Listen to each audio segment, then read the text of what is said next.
नमस्कार। चलिए आज मिलकर बिजनेस की दुनिया को थोड़ा और आसान बनाते हैं। आज हम एक बहुत ही आसान 6 हिस्सों वाली कहानी के जरिए बैलेंस शीट के राज को समझेंगे। एक नजर डालते हैं कि आज हम क्या क्या कवर करने वाले हैं। तो चलिए शुरू करते हैं। सबसे पहले ये समझते हैं कि आखिर किसी भी प्रोफेशनल के लिए, चाहे वो किसी भी फील्ड का हो, फाइनेंस को समझना इतना जरूरी क्यों है। नौकरी के विज्ञापनों में अक्सर ऐसी लाइनें दिख जाती हैं, है ना? लेकिन कई बार ये समझना मुश्किल होता है कि इसका असली मतलब क्या है। तो सवाल उठता है कि भाई इसका मतलब क्या है। असल में इसका सीधा सा मतलब ये है कि कंपनियां ऐसे प्रोफेशनल्स चाहती हैं जो बड़े स्ट्रेटेजिक फैसलों में अपना योगदान दे सके, और बिजनेस के ज्यादातर बड़े फैसले पैसों से यानी फाइनेंस से ही जुड़े होते हैं। देखिए, कई बार ऐसा होता है ना कि जब बड़े बड़े एग्जीक्यूटिव्स नंबर्स और अनुमानों पर बात कर रहे होते हैं तो हम थोड़ा खोया हुआ सा महसूस करते हैं। फाइनेंशियल स्टेटमेंट्स की बेसिक समझ के बिना इन जरूरी बातों से अलग थलग महसूस करना बहुत आम है।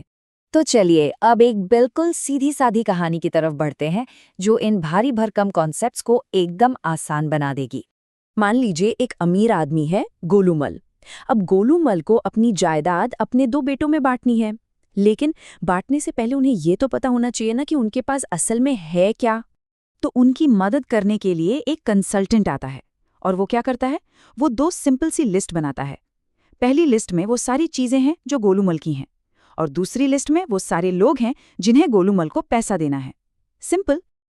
अब जो पहली लिस्ट थी, जिन चीजों का मालिकाना हक है, फाइनेंस की दुनिया में उसका एक खास नाम है।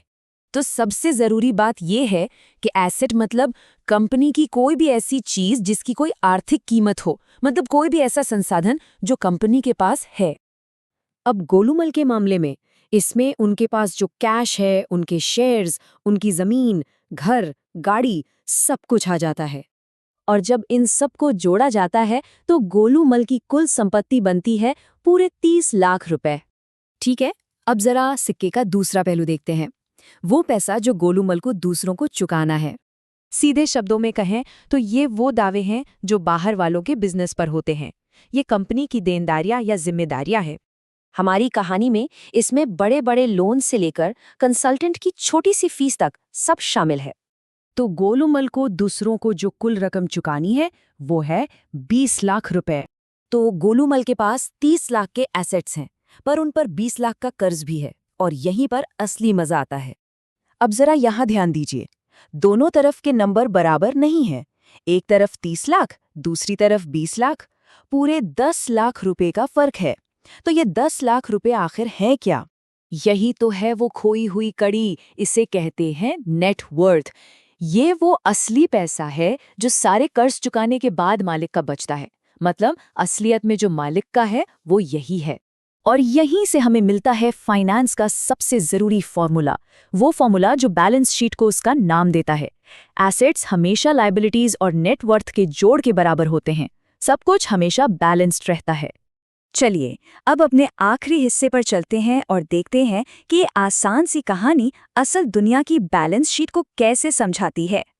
तो असल में बैलेंस शीट और कुछ नहीं, बस एक कंपनी के फाइनेंस को उन्हीं 3 हिस्सों में तरतीब से रखती है जिनके बारे में हमने अभी अभी सीखा है: एसेट्स, लायबिलिटीज और नेटवर्थ।